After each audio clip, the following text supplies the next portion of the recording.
your effing job.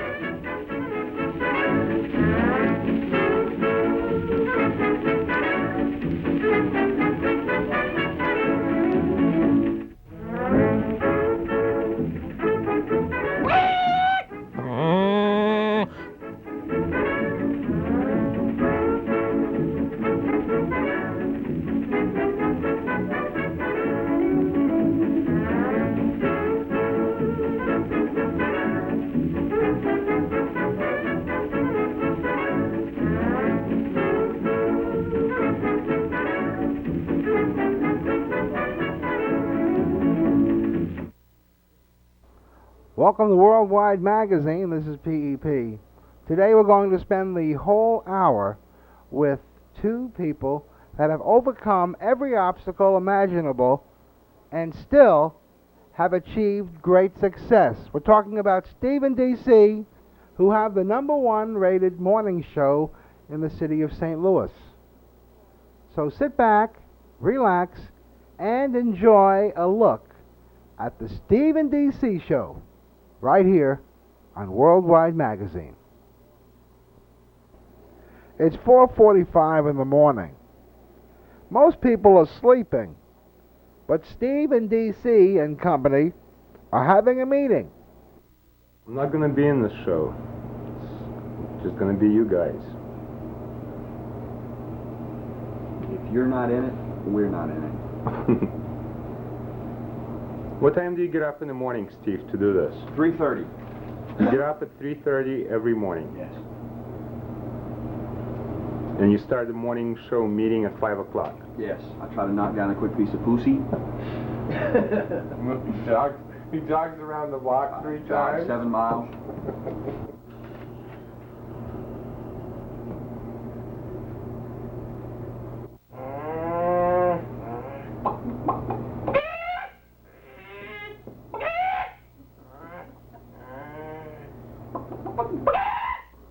And now, Worldwide Magazine presents the sophisticated, highbrow humor of the Steve and DC show.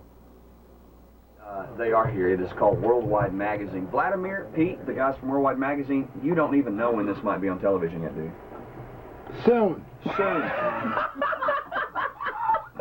Thank you for that quick response. Who needs the TV guide when you got Mr. Parisi there? Right. Soon.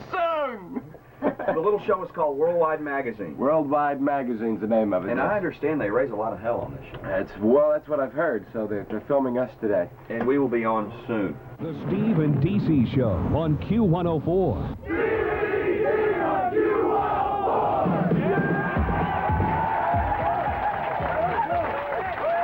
Rated #1 in St. Louis.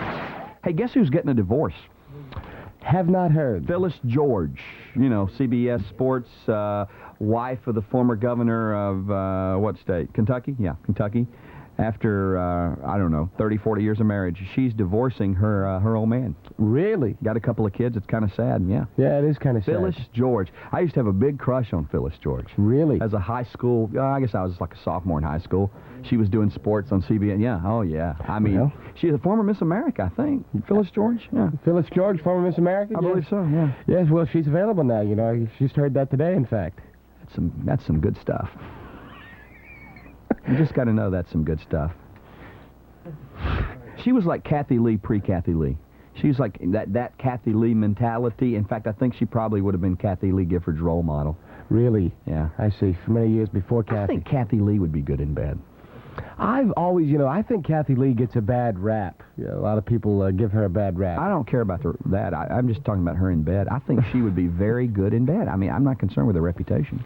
Why do you say that? She's just got that perky personality that leads me to believe that she would be just a damn tiger in the sack. Well, and in the spirit of Phyllis George. Phyllis George has that same perky personality. Well, that's what they say. They say the women that are like that sometimes can be tigers in the That's what I'm saying, and I haven't had the opportunity to find out, but I would imagine, in fact, I would like to be in bed with Phyllis George and Kathie Lee Gifford at the same time. With Phyllis Diller watching. With maybe Mandy Murphy from Channel 2 tagging off every 15 minutes. Oh, yeah. Because she has that perky bubbly personality. She does, you're right. I think she's one of those that in bed it would just be, you know, just. I think you may be right, yes. I feel the same way about Phyllis Diller. I think she's the type. Phyllis Diller? Phyllis Diller, she has that personality. That bubbly, perky personality? But seriously, though, don't you think Kathie Lee Gifford and Phyllis George, that type woman, would just be incredible in bed? Well, I would have to agree, yes. And I don't understand this Frank Gifford. And just like Kathie Lee, Phyllis George was married to an old man. Her husband was an old man. These women like that, who, granted, these girls are no spring chickens. They're in their 40s, but their husbands are in their 60s, pushing 70. Right. And it amazes me when that happens. What is the attraction there, you sometimes wonder? Well, the attraction's probably money, but their ability to... Well, see, I disagree with that. Kathie Lee's got had money before she met Frank. Did she? Oh, yeah. Their ability, these old men have this ability to survive in bed, and it amazes me that they're able to hang with women like Kathie Lee Gifford and Phyllis George. Yeah. I mean, these old men and these women that you know are tigers in the sack. Right. Gee. I mean, call me a pervert, but I would pay to see Kathie Lee and Frank go at it. You're a pervert. Well, anyway, the beautiful Phyllis George. And here it is. Her husband, 61. She's 46. See what I mean? Wow. Kathie Lee Gifford, probably what, early 40s? Early 40s, and Frank is in his 60s, right? Yeah, 60s, sure. Early 60s. No doubt about it. Well, maybe they're just in good old-fashioned love. By the way, speaking of old men who marry young women, this Anna Nicole Smith story is just won't die. Although her husband did. He was in his late 90s. He, of course, died. It's been in the news. She's fighting with the family because she wants the fortune, and they say, no, you're not going to get it. You don't deserve it. And now there's another fight. She says that she wants to bury the old man. And I think a relative member says, well, we want to cremate him. And she says he was Catholic. You can't cremate him. It's been a rough week for poor Anna Nicole. No doubt about it. She's had a horrible time. Rough week. Folks, we're going to open our phones now. We have $50 cash to give away. Woo! It's money that was budgeted this week. It's Friday. We haven't given it away yet. We want to blow our wad here on our pre-vacation show. The phone numbers you will need to dial to win the loot, 969-1041, 1-800-455-1041, or star 104 from a portable phone. And this is a little phone-in that we're going to simply call, it's our I Didn't Do That segment. Have you ever been falsely accused of anything? Oh, I see. Has anybody ever pointed the finger at you and you said, I didn't do that? Right. Y'all, I didn't do that. So call us and tell us if you've ever been falsely accused. The most interesting false accusation that we hear about will earn you $50. What about you, Cooch? You ever been falsely accused of something? I was. In junior high school, in 8th grade, there's a big, burly girl. I mean, she was the school bully, and her name was Vicky, and I'll never forget her because she was tall, big, burly girl, big shoulders, big boots. You were accused of her murder? No, and she had long brown hair. And you were accused of sleeping with her? No. She accused me of calling her a bitch on the school grounds, and she came after me at recess one day, and she came up to me and she goes, did you, and we lived in Louisiana at the time, did you call me a bitch? And I said, no, I never called you a bitch. And, I started really trying to worm my way out of it. I had not called her a bitch, and she was about to beat me senseless in front of everybody. And she could have done it. I mean, she was here now. She was a big... I'm kidding. I'm teasing. That's not funny. I'm just kidding. DC, have you ever been falsely accused? No, I've had a perfect record, never had a problem. All right. Let's snag us some calls and give away this money. It's burning a hole in our pocket. Yes, it is. David is on line 1. Debbie is on line 2. You'd think they'd be worried about their own show, but I guess not. David, you're on the air, sir. Have you ever been falsely accused? Welcome to the Stephen DC I Didn't Do That segment. I sure have. How you guys doing? We're fine, David. You and your family? Oh, great. Good. What were you falsely accused of? One Friday before leaving work, I cleaned out the icebox at work, and I set a dish with a little bit of food in it on the foreman's desk. Right. And we came in Monday, and there was maggots crawling around all over, and he accused me of leaving maggots on the desk. And, of course, you said, I didn't do that. That's right. Thank you, David, for the story. It was fun talking to you. I love you guys. I love you, I buddy. hope you get you some this weekend, David. That's right. Now let's move to Debbie on line 2. Apparently they're in one of those 20-song music marathon sweeper deals and have plenty of time to call in and participate in our surveys. Debbie and David. And just make damn sure they don't win the $50, okay? Right. Go ahead. Tell us what you were falsely accused of. Okay, I was living with my grandma, and I wasn't sleeping in my room. I was sleeping in my little cousin's room. And I woke up, I went to school after I got ready and everything. And then I got home, and my grandma's all pissed off yelling at me. So I go in there, I see what's going on. And she had found a quarter bag of weed, right? Don't you hate it when that happens, when Grandma finds a quarter bag of weed in the house? Well, I mean, but you're running drugs out of Grandma's house. I mean, come on. The only bigger pisser than that is when she smokes it all before you can... So what happened? I ended up getting grounded for like 3 months, right? And still to this day, they will not believe me that it was not mine. Every time I talk to her, she's like, Hell, it was probably Grandpa's. Right. I mean, but who else would, run drugs out of Grandma's house other than the young? And I can see why they pointed the finger at you. But, of course, to quote Melissa, I didn't do that. Of course. Go to Rob on 6, please. Yes, Rob, welcome to the program. How are you, sir? All right, how are you? We're fine, Rob. Happy Friday to you. Thank you, you too. Absolutely. Got anything special planned for the weekend? Just to get me some. Well, I hope you do. Go ahead with your story, sir, on how you didn't do that. All right, well, I was at a mall in Illinois, in Mount Vernon, Illinois, and one of my friends, we just left a football game where there was a fight on the field, and we had our jerseys on, and his number was 96, and mine was 69, unbelievably so, and... Oh, no, I hope you didn't do that. All right. A police car...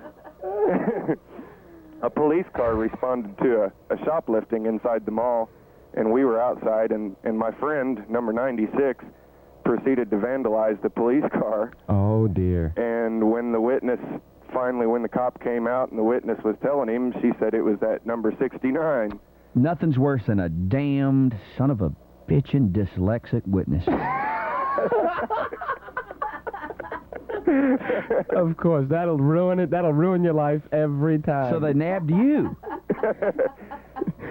They nabbed you, didn't they? Yes, they did. And what did you say to the police officer? There wasn't too much I could say. Did you simply say, I didn't do that? That's right. Hey, thank you for the call, sir. What is it now? I had this really cool secret hidden talent that I wanted to show to you guys and see if you guys like it. It's my... I'm not going to do that. It's my impression of two farm animals making love. Oh, I see. You kind of feel like because of what happened yesterday that you need to pay us back some way. Yeah. Because yesterday you were concerned that you depressed everybody listening to the show, and we told you not to worry about that. I see. That was real and honest emotion, and that's okay. Right. So today, in order to make it up to everybody listening, you want to do one of your hidden talents. Yeah, one of my little secrets. And what is it again? It's two farm animals making love. Today it will be a chicken and a cow. A chicken and a cow making love. I just want to make it clear you did not learn that while staying with me. No. A chicken and a cow making love. Yes. Are you ready? Sure. Okay.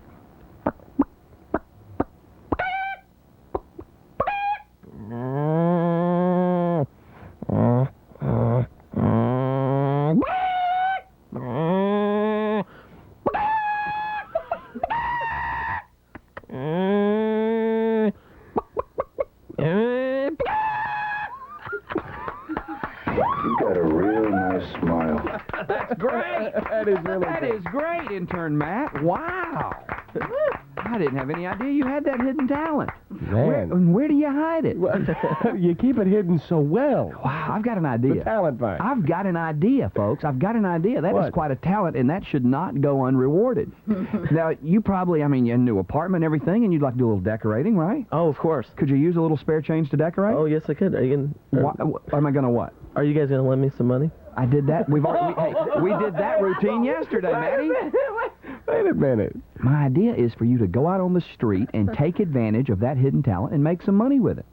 Hey, that sounds pretty cool. Well, that's not a bad idea. You mean send him out there on the street and see if somebody will give him change for that? If he's interested. Like just walk up to people and just say, hey, I got this really cool talent. You know, Well, it's up to you you. help me out. It's up to you if you want to do it. Yeah, that sounds great. I'd love to do it.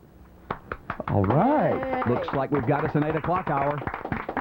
All right. So let me get this right. You're going to walk up to people, unsuspecting people. Go find some mall walkers. Yes. Only talk to people over 95. Walk up and you're going to say, what now? You have a hidden talent, and if they'll give you a little change, you'll do your talent for them. Yeah. And if they give you change and you'll use that money to decorate your new pad, you will then do the sound of two farm animals making love. Yes. Wow. This is more than we bargained. 2 days in a row, Matt has given us more than we bargained for. Go to Keith from U City on line 2, please. Yes, Keith, welcome to the broadcast, sir. How are you? Good. How you doing? Fine. What up?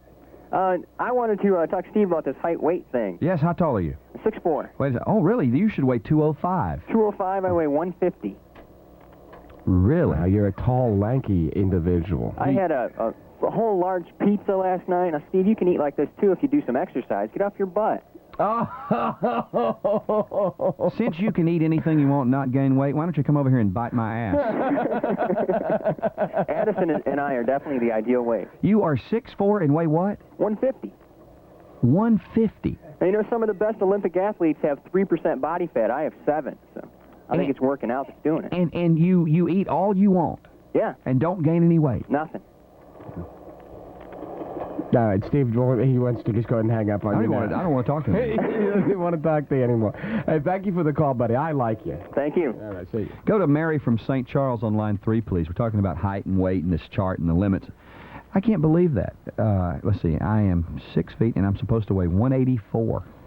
6 feet, 184, and you're coming in about, what, 185, 186? Yes, Mary, welcome to the show, dear. What's on your mind? I wanted to tell you that the last time I went to my doctor's office, they have one of those charts right above those scales that they put you on. Right. And it was broken down into 3 sections, and you are weighed by your body build. And the nurse there told me that you have to go by your body frame. And if you take your thumb and your ring finger, and if it goes all the way around and it meets, then you're considered medium frame. If there's space between wait, your Mary. fingers. Wait, Mary, hang on. Slow down. This is very cool. You take your thumb and your ring finger, right? And you do what with it? If they just put it around your wrist. Okay. And if there's I have touched. My thumb will touch my ring finger when I put it around my wrist. Then you'd be considered a person of medium build. Medium build. Okay, now what if I cannot touch? Then you would be big build, a big framed person. Aha, so therefore I can say I'm big boned. Yes. No, DC has a big frame and I have a medium frame? That's ridiculous. Yeah, that means your wrist is smaller. If you can touch all the way around, if you can touch your ring finger to your thumb, you got a small... I'm disputing that I have a medium frame and you have a big frame. You have a small sort of like pansy wrist if you can get all the way around. That's just the facts. Hey, thank you for the call. No problem. Appreciate it.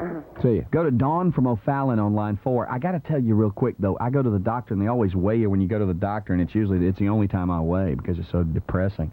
And I'll, I'm a little over 200, and I'll go to the doctor to weigh, and like it really makes a damn, I'll take like my car keys out of my pocket and go, hey, let me put these over here on the table, and I'll weigh without my car keys. I mean, like that really is going to make a huge difference. Right. Go to Dawn from O'Fallon on line 4, please. Yes, Dawn, welcome to the program. What's on your mind? Well, the gentleman who just called who was 6-something and only weighed 150 pounds, that's got to be the sickest-looking man in the whole world.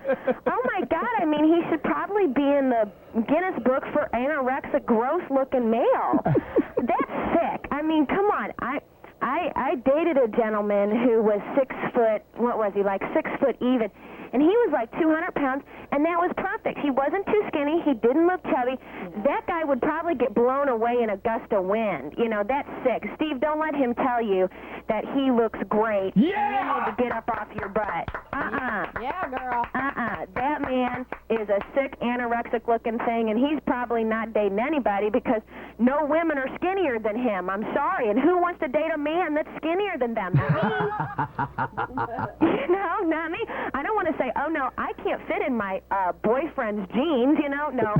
Hey, thanks. isn't there a law that says that a woman is not allowed to date a man whose ass is smaller than hers? Yes, definitely. That's a definite law. I like it. I believe that you should enjoy life, which means eat what you want, when you want, and as much of it. And then if you could do all that and be happy with yourself, to hell with the world. Right. I agree totally.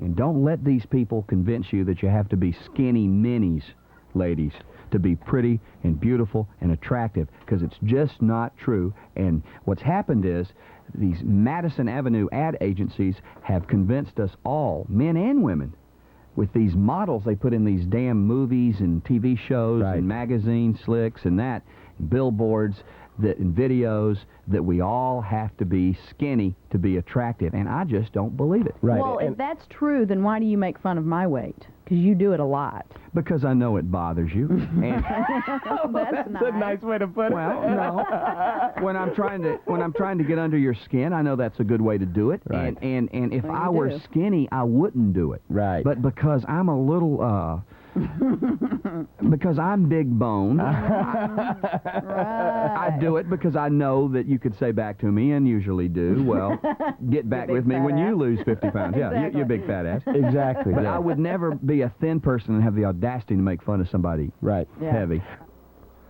You're watching the worldwide magazine Backstage look at the #1 morning show in St. Louis, the Stephen D.C. Show. And now, here's more.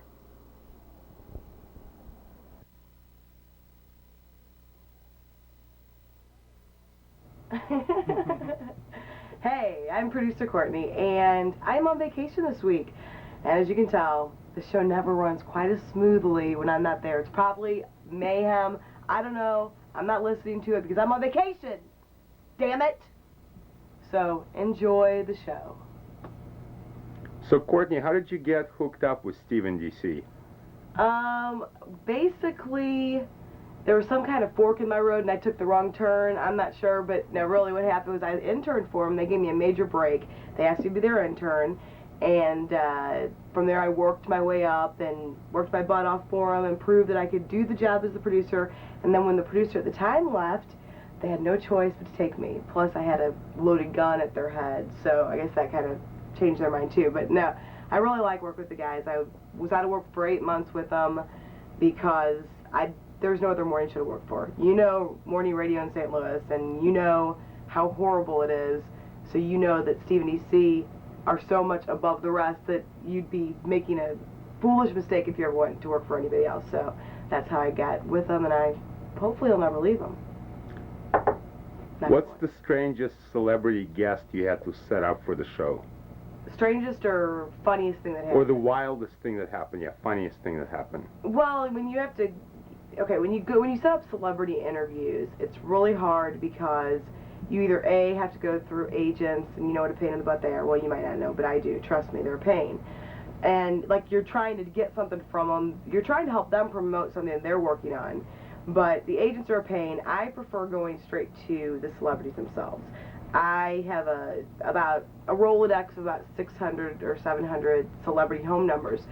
So what I'll do is just call them and try to, I swear I'm a fan of every show that was ever made from 1930 to 1995. That's a standard line. I'm a big fan of your show. So one day I had to call. I'm not sure what we were doing, but I had to get Grandpa Munster on, okay? So I called Grandpa Munster. Knowing Grandpa Munster, I kind of took advantage of him a little bit. Knowing he's a little senile, a little old, I got on the phone with him and I was like, oh, Grandpa Munster, how you doing? Started talking to him. I'm like, my name's Courtney. I just wanted to confirm our interview for tomorrow at 9 a.m. And he's like, interview? What interview? He didn't know anything about it. But he didn't know because he was so senile. I told him I had talked to him on the phone the week before to set it up, so he agreed to do it. So there you go. You just got to use little tricks of the trade. But that's the funniest thing. No, I've got another one. I don't know his real name because I never watched the show, but whoever Howard Sprague was on the Andy Griffith Show, I just had to try to get cheesy celebrities for this coming Friday. So I called all these celebrity home numbers I had. So I called Howard Sprague's number because Steve is a huge fan of the Andy Griffith Show. So I called the number and a woman answered the phone. I'm like, oh, is Jack there? I think his real name is Jack. And she said, who is this? I said, this is Courtney. My name's Courtney. And she said, Courtney, I guess you didn't hear. Jack's been dead for over a year now. So that was pretty bad because he had died. And, of course, he wasn't famous enough for me to know about it. So that's about it. Well, Leave It to Beaver's wife cussed us out on the air one time when we had her on. What do you mean Leave It to Beaver's wife? What's his name? Jerry Mathers, his wife. We called to get an interview, and she went off and said he has to be paid, and these radio stations keep trying to take advantage of him because, you know, he's a big star. Him, he was a hard one, and there was somebody else that was, Isaac. I know you didn't know Isaac was this big of a star, but he demands to be paid for interviews. And Isaac from Love Boat? Isaac from the Love Boat, and demands a station t-shirt. Station t-shirt and paid. So we blew that off too. Isaac's not worth it. But this Friday, I don't know when this is going to be aired, but for our cheesy celebrity thing, I got one better than Isaac. Doc's going to be on the show. Doc from the Love Boat. And I'm a big fan of his, as I told him on the phone. Celebrities are fun, but you've got to kiss too much butt sometimes, so it's annoying. Leader of the anti-abortion group Operation Rescue tells NBC this morning they're rejoicing that Norma McCorvey has placed her hand in the hand of Christ. McCorvey, whose Roe v. Wade case led to legalized abortion, says she regrets that role now and she switched sides. She now works for Operation Rescue, a pro-life organization. Go Roe! Well, we just got a fax from Arista Records, the record label of the Grateful Dead, saying that they're pleased, actually, to announce that they're unhappy. I misread that. And I want to make it's very serious, DC. I want to make sure I get this right. I guess I couldn't follow you at first. Right. No, it's no laughing matter. I'm sorry. Yeah. Arista Records has just faxed us. They're releasing a statement and apparently will hold a press conference at 10 this morning. Arista Records, a record label of the Grateful Dead. Arista Records saying in the statement, this is the first stiff the Grateful Dead has ever had.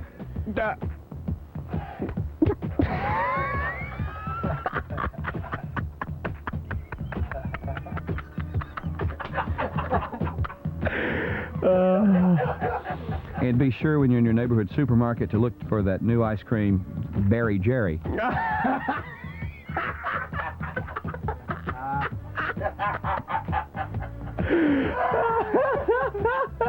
And the New York Times is reporting this morning that within 5 hours after the death of Grateful Dead lead man Jerry Garcia was announced, the unemployment rate dropped by 60%. Seems many deadheads have now gone back to work.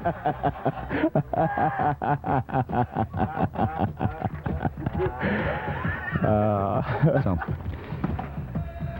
we hide our sorrow with laughter. That's what we're doing here. Well, of course, it's what we do. We'd like to say goodbye to Jerry and thanks for the trip. Right. And what a long, strange trip it's been. Yes. Steve, did you see, I have one for you now, sir. Did you see in the newspaper out of Honolulu, Hawaii, you ever been there? Mm-mm. Page 3B in the newspaper, Honolulu, Hawaii, the state fair is sponsoring a competition. It's the first ever competition in which contestants are asked to carve a farm animal from Spam. Each contestant is issued 4 cans of Spam, a plastic knife, and 15 minutes to create. Hawaii residents consume, well, this is a good trivia question here. Hawaii residents consume more Spam than any other state out of the 50. Hawaii? Hawaii. More Spam in Hawaii than any other state in all of America. So amazing, and they'll 4.3 million cans eaten every year in Hawaii alone. That is an interesting trivia fact you've learned here on the program today. Of course it is. More Spam is consumed in Hawaii than any other place in the world. Absolutely, I've just told you that right there. What's the difference between a wheat thin and Melissa Etheridge? What is the difference between a wheat thin and Melissa Etheridge? One's a snack cracker. Oh. Took you guys long enough. I love Mickey Mantle as much as anybody alive. Right. Careful, don't say it. I know you want to. I just am serious. I would if I were Mickey Mantle right now. And one of the vices that it really ended up being a contributing factor to what is probably going to be his death, alcohol and liver failure. I would go have a drink. Well, because the man doesn't have long. Why not enjoy his final few days here on Earth? Well, that would be awful to do that. I wouldn't tell anybody. I'd just go have a drink. He's got to. Now I think he needs to get his life together before. He has gotten his life together, and what did it get him? He sobered up, he cleaned up, he went straight, he got his new liver, he finds out he's eaten up with cancer, he can barely walk, he looks horrible. The doctor said, what'd the doctor say? The doctor said he's in big trouble, but, he's being honest. Well, I'm being honest. If I were Mickey Mantle, I'd have a cocktail. But he's got to get his, he's near death. You've made that point, so this would be a time to get your life cleaned up, your act cleaned up if he knows that he's about to die. I'd go to my favorite watering hole and order and say, make me a zombie. Well. He's starting chemo today. What? Starts chemo today, really? Chemotherapy, yeah. A new kind of chemo. I'd be starting Jack Daniels today if I were. Oh, man. I would. I just would. I mean, he's got a chance. He's got a slim chance. No, he doesn't. He doesn't need to drink himself into the grave. I mean, he already has. But this is the punishment. This is the punishment. I don't look at it like that. That's a whole different argument. But I just am saying, it's sad. It's really sad because he's a hero of many Americans. Well, of course, but you do that to your body, and this kind of thing happens. Well, I know, and it has happened. The point is, it's too late. Well, so why not enjoy what got you there? Have a drink, Mickey. That's a hell of an idea right there. Enjoy what's gotten you there. Go ahead, have a few more drinks. If you got lung cancer, smoke a couple packs before you die. If you're gonna die anyway. Oh, man. Am I right? Please. All right, everybody has their right. All right, well, we'll take some phone calls now at 969-1041. I'm a nurse, and I just wanted to make a couple of points about Mickey Mantle. I don't understand why, because he did this to himself, first of all. He knew, the consequences of drinking. Well, he did. Yes, and why can he walk into a hospital because he has money, because he's famous, get a liver? Well, no. Now, that's not what happened, Dawn. He went on the list like everyone else. Right. And how long ago? They determined, whenever he got the liver, they determined he was on a list, and this was all verified by the media because a lot of people were critical. Well, he's rich, he's a celebrity, and he did it to himself. Does he deserve this liver? Someone else may deserve it more. Right. They checked it out. He was under all kinds of scrutiny. They found out that he was on a list. He applied, he abided by the same standards any of us would. It's based on whether or not you will die if you leave the hospital. It's a doctor's judgment without the liver. It's based on who needs it the most and first availability of the organ. Everything was totally checked out, and he did not get any special treatment whatsoever. Right, that's right. But why would they give him that? I mean, I know they didn't know he had cancer yet, but I just don't understand. It seems like, these people that are rich and famous aren't waiting years and years and years. Right, because it was really, in essence, it was a waste. Because now you're saying because he drank alcohol and ruined his liver, now he's got a new one, doesn't need it because he's going to die anyway. So you're saying it was a waste. Well, I think when they did the liver transplant, nobody knew about this cancerous situation and that it had spread like it did. I know that, but I was just really concerned about, because I know children that have been waiting 6 years to get a liver from birth. But now I understand that there is, and I can appreciate what you're saying, but there is a procedure for deciding who gets these organs for transplant, and the media concluded that he didn't get any special treatment. It would be just like you or I or anybody else. That even when you go on the list, they don't know your name. You're a number on a list. They do it that way. Well, that's a little odd because Larry Hagman got his operation last week, and excuse me, he came out 2 weeks ago with the problem. 2 weeks later, he's got the operation. I can assure you, that's a little weird. It may be weird, but I can assure you the way the media is a watchdog, if there were anything going on, they'd blow the roof off of it. Go ahead, Valerie. Hi. I just wanted to call and tell you that my boyfriend broke up with me. Why? Because he's mean. I did the ice water wake-up last week. On him? Yeah. And he broke up with you? It wasn't just over that, but... Oh, good. Good. So there was more to it. Yes, yeah, I see. There's a lot more to it. Well, tell us what more was there to it. Well, it's a long story. He's just a dog. What's his first name? Mike. Mike? And he left you? Yeah. Is there another woman? I don't know. Really? But anyway. I thought he was homo all along. You could tell when he... Yes. Yes, go ahead then. When you gave him the ice water wake-up and he said, "Woo! I suspected then and there that he had a certain tendency. Yes, of course you did. That he was predisposed to smoke a pole. I think so too.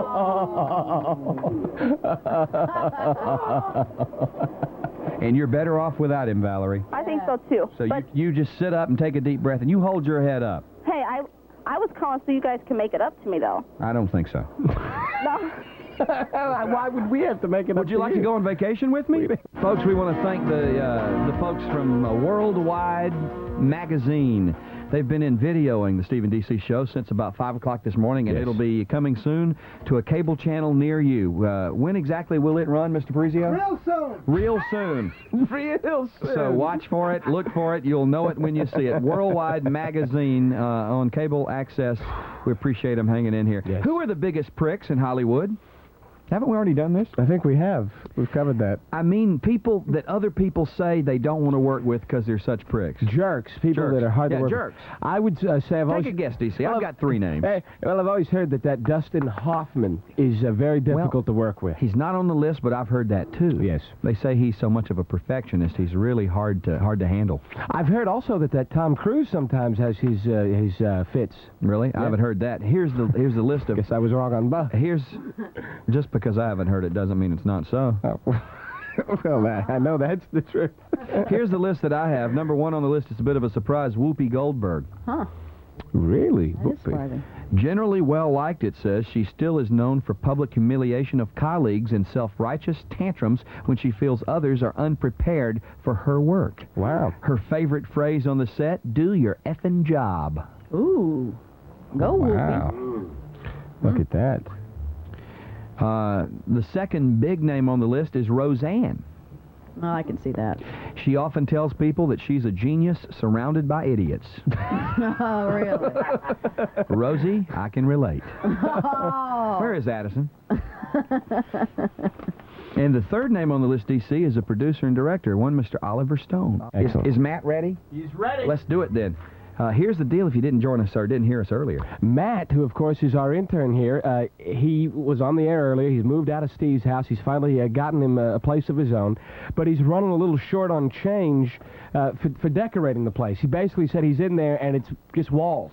So he's got a Budweiser mirror and a beanbag chair. Right. And that's it. So he said, listen. I mean, does a man need anything else? Well, of course not.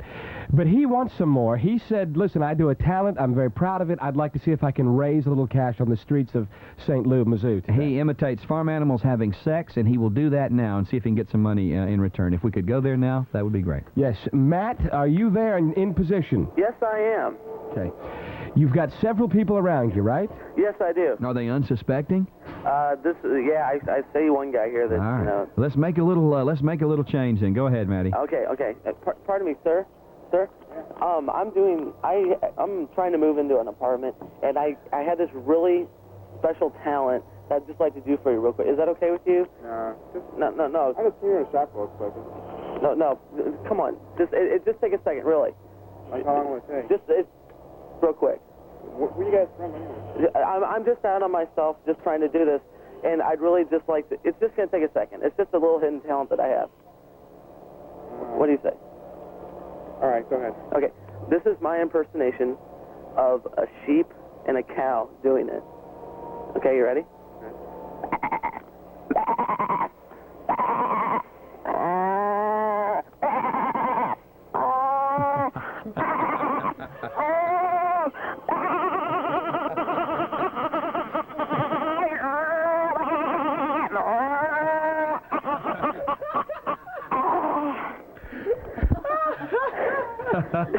Now ask him if he'll give you any money for it. He gave me $5. $5! Encore! Here's this. I'm going to do a menage a trois for you. Okay, wait a second. This will be a sheep.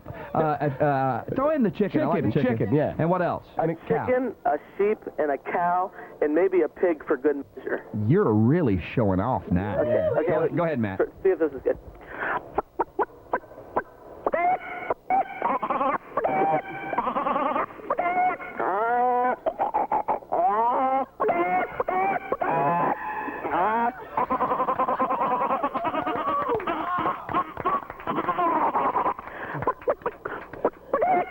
And the media says this show does barnyard humor. I don't think so. Oh, my God, I feel so good. Oh, yeah. Oh, slow down. Oh, yeah.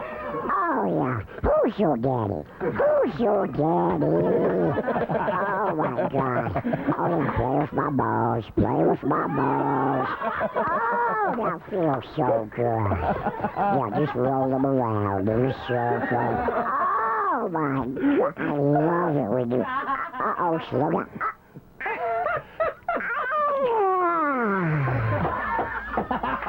Don't move.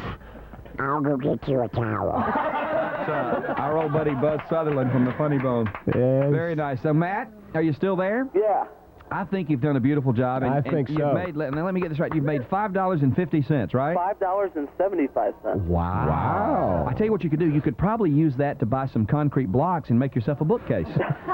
Hey. You know, you take the plywood and the book. Of course you do, yes. Or I tell you, another cheap decorating tip, since I know you're trying to raise this money to decorate your new apartment. Right. Go look like behind Union Electric and get one of those huge cable spools. Those make great tables. Cool. Yeah. A cable spool, yeah, it's a good idea. I think we've just furnished your apartment, pal. I think we have. You've done just a fantastic job out there, Matt. Thank you. All right, as we go into our news break here, why don't you take us to it with a little bit more sex in the barnyard, if you will. Okay.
While we have a minute here, while they prepare the lobby for the Elvis tribute, that we're going to have our 5th anniversary bash when we get back, Labor Day weekend, September 2nd, featuring the Rembrandts singing the hit song from the NBC TV show Friends and many others. Plus, from Beverly Hills 90210, we're going to have Jamie Walters live on stage, and the entire morning show will be there, and we want you to come too. We'll have tickets to give away when we get back from vacation. That will be Saturday night, September 2nd at 7:30. It's a part of the St. Louis County Fair and Air Show this year. Yeah. I mean, this is going to be a big, big night. It's our 5-month anniversary bash, and y'all have to be there. Saturday night, September 2nd, Labor Day weekend. What is wrong? Bright lights, big city. It's going to be big. Well, it's going to my baby's head. I was being shot for television, and that is the reason that... Can I ask you a question? Well, just a minute. I'm on television. I was being shot for television, and that's why I was having... In fact, I I'm would being... like to shoot you for television. I would. DC, quick, which side do you think is my best side? The back. Bend over. Oh! What are you doing, cameraman? Yeah, what are you doing? What's your name anyway? I have never seen a cameraman. This is Parisio. I've never seen a Parisio? Yes, I've never seen a cameraman in that position. He's bent over backwards and he's shooting me from between his legs. Parisio. Is that your name, Parisio? Yes, Parisio. What kind of angle are you getting there? What are you talking about? There's not even any film in the camera. When will this be on? What's the name of the You're show? not a cameraman. Worldwide Magazine? Worldwide Magazine, yes. When can we expect to see this on there? Very soon. Yeah, right. I mean, sometimes the media doesn't understand what we do. Yes. And now I know I've heard good things about you and your background. I'm just wondering, what what angle will you take when you present the Stephen D.C. show on television? Right. Well, to be honest with you, I used to be a radio program director for 12 years. Get out of here! It's true. Somebody shoot him! I used to be a program director. What station?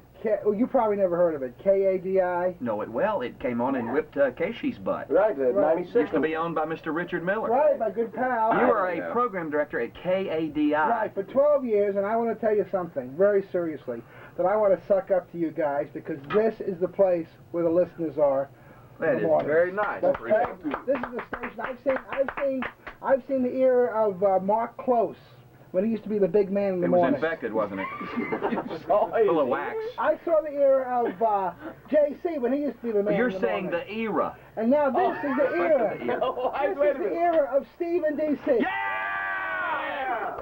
And that's why I want to suck up to you guys, because I need the publicity. Well, you getting it now. Worldwide magazine on every cable system except the big one, Continental. No, Continental. Why won't they show it? Because that's the cable system I'm on. I know. I petition Continental Cable. Well, we've tried everything to get on there, and they don't like to show public access shows on the Continental Cable system. It's against the law, but they don't care. They say, go get a lawyer. Really? Right, we've had petitions. They have shows on there, public access. Yeah, they have like the, stained glass windows. See Here's on the Continental. See Here. Yeah, that's their own production. Continental's own production. Oh, I see. That's a boring show. You don't want to watch that. Well, we've been on there many times, and they've always been kind to us. No, that's you don't want to be on that show.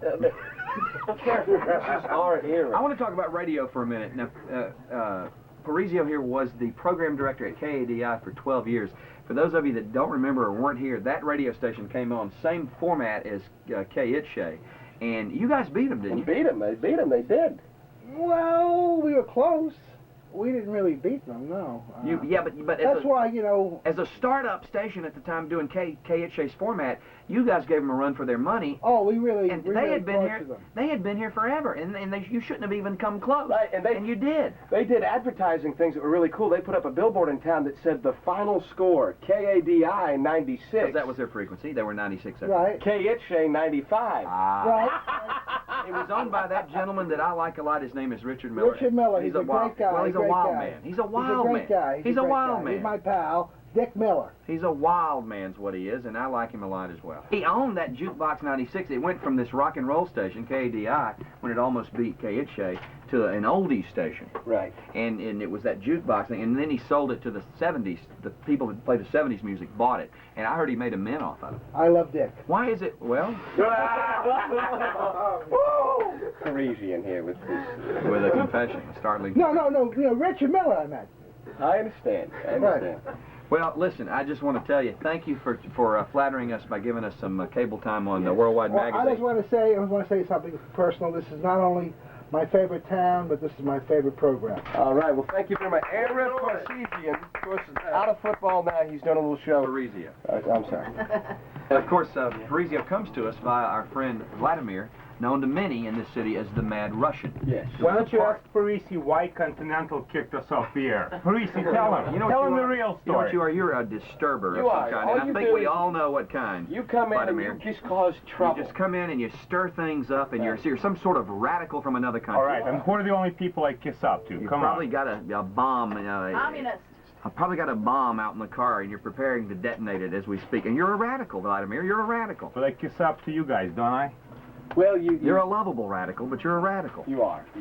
Thank you. Thank you very much. I love you too, GC. Well, we love you. You're very cute. Well, thank you. You're trying to stir up the what now with Parisi, please tell him why we were kicked off Continental Cablevision. Please. This is a true tell him story. the truth. This is a true story. I was bringing a program into them, and the program director of Continental Cable said, Now, careful, that's my cable system, and if you piss them off, they'll pull the plug. Tell him the truth. Tell him the truth now. He said, the Mad Russian, he's on your show a lot. I go, yes, he is. He goes, well, the man has no humanity.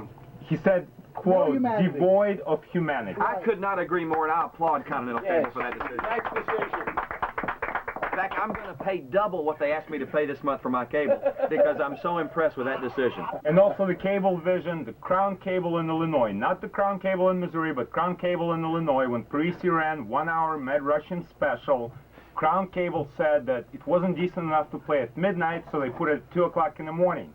And at 2 o'clock in the morning... I hope all this is not going to run at 2 in the damn morning. No, that was only 1 week. We were on at 2 in the morning. Stuff. We were doing the Salute to the Mad Russian show, and they put that on at 2 in the morning. And they still said parents called in and complained about the lesbians. Well, don't muddy us up with, you're not going to put any filth in there with us, are you? No, not at all. I just want to make a personal message. You know, we have this show. It's for free. We don't charge any cable systems. Well, so is ours. Actually, we do this show every day, and we give it to the people for free. And all you people out there that would like to see our show, you must have heard about it. Why don't you call or complain to Continental Cable, because there he goes. we've been trying to get on there for years. Okay, please, we need your help. I'll tell you something, Parisio. You seem like a fairly nice guy. You've come on, you've said nice things about us. We reciprocate about you, but you're going to have to lose the communist over here. You lose the communist, and I think... People have been telling that to him for a long time. You lose the communist, and I think you have some potential. I think you may. Aaron Parseghian, and of course, for many years at Notre Dame. We are now headed into the lobby.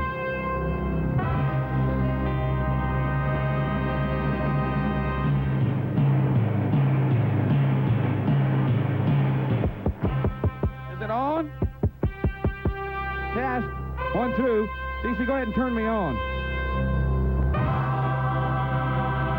Q104 show, pre-vacation show, and there's only one fitting way to end the week, and that is our old friend, Mr. Steve Davis. There he is. Blueberry Hill Saturday night, Steve Davis and the Memphis Mafia. It is a tradition around here. Now, of course, August 16th, the anniversary of the death of Elvis. How many years has it been, Steve? 77 to... Since 77. So 18? You folks do the math. Whoa! Yeah! That was great! 95, 77! I don't know what you had planned, but will you do another song or two? Oh, well, bless my soul, what's wrong with Lisa Marie? Now we got a pervert up the family tree. Spinning in my grave and I'm about to throw up. I'd kick his ass if I could get dug up. Yeah. Oh, well, my legs are rotted and my arms fell off. So cold in the grave, I got a nasty cough. The king of pop's popping my buttercup. I'd bust his ass if I could get dug up. Yeah. Well, I'll break his jaw and give him 2 black eyes. His nose will swell to its original size. I'd bleach his skin till he's all gone. I'll bend him over while a chimp looks on. So do me a favor if you love me. Bring a backhoe to the cemetery. There's a llama-loving pedophile I gotta beat up, but I can't unless I get dug up. Yeah, somebody dig me up. Thank you so much for coming, Steve. All right. And long live the king.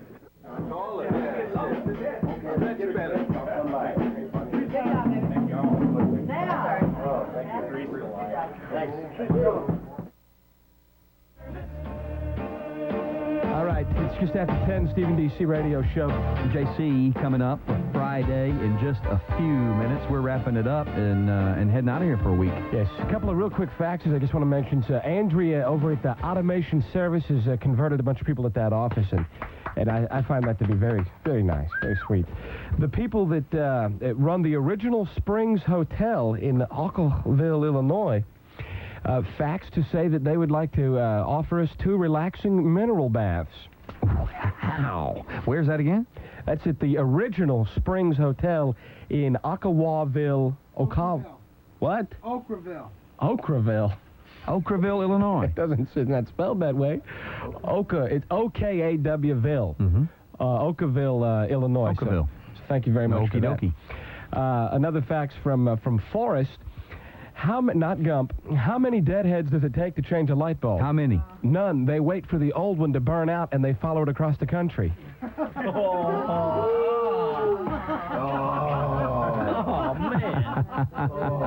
That is horrible. Matt faxed in to say, Steve, do you have trouble concentrating or get easily distracted? I guess you mentioned that on the air the other day. You are having trouble getting distracted. No, I said I'm easily constipated. Oh. You may have attention deficit disorder, so try some Dexedrine and that'll clear it up. Kiss my ass.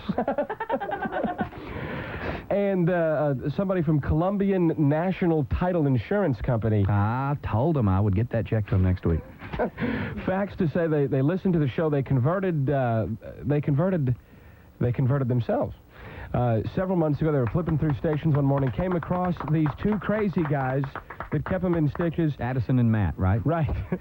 And the people over there would like to say that they couldn't get through when we were discussing Mickey Mantle, but they think if they were Mickey, they'd fire one up too. Exactly. I think we all would. Well, in fact, I'm going to have one for Mickey this afternoon. Yeah, good for you.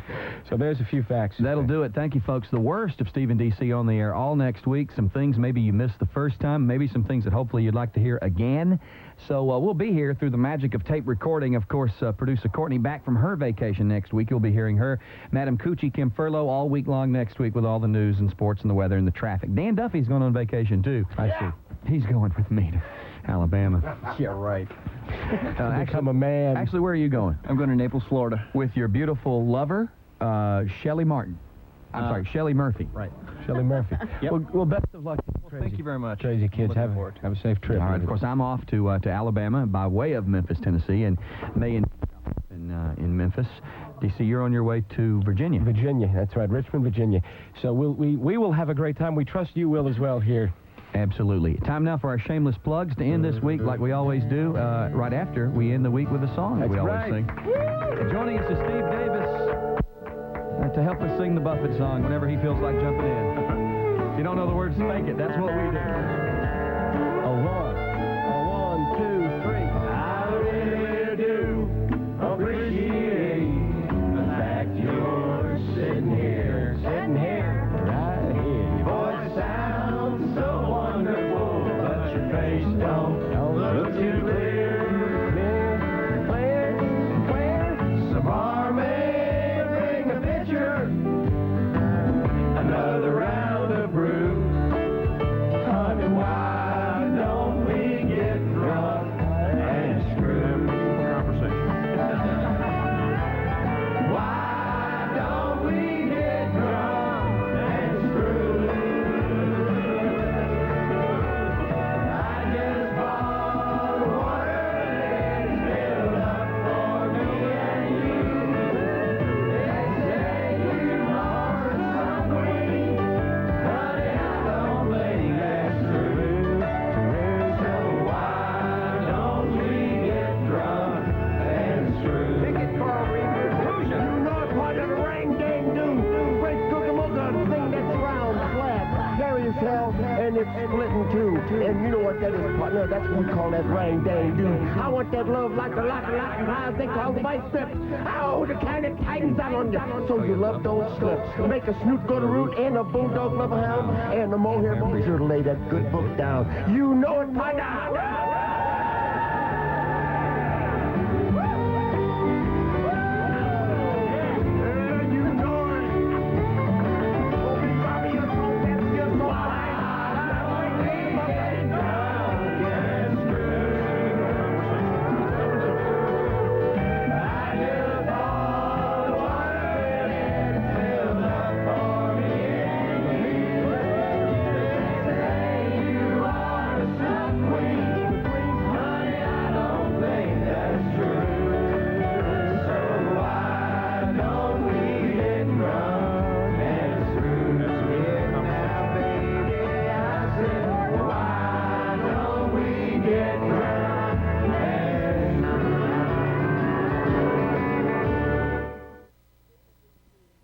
Steve and DC are very talented. The reason, though, for their success is because of very hard work. They're really dedicated to what they do, and they are true radio men. I'd like to thank the Mad Russian for setting up the taping of this show and helping with the production, and of course Steve, DC, and company for allowing us to videotape their show. Hope you enjoyed a backstage look at the #1 radio show in St. Louis. This is PEP saying thanks to all the people that were silly enough to be on our program tonight, and all you people out there that were silly enough to watch it.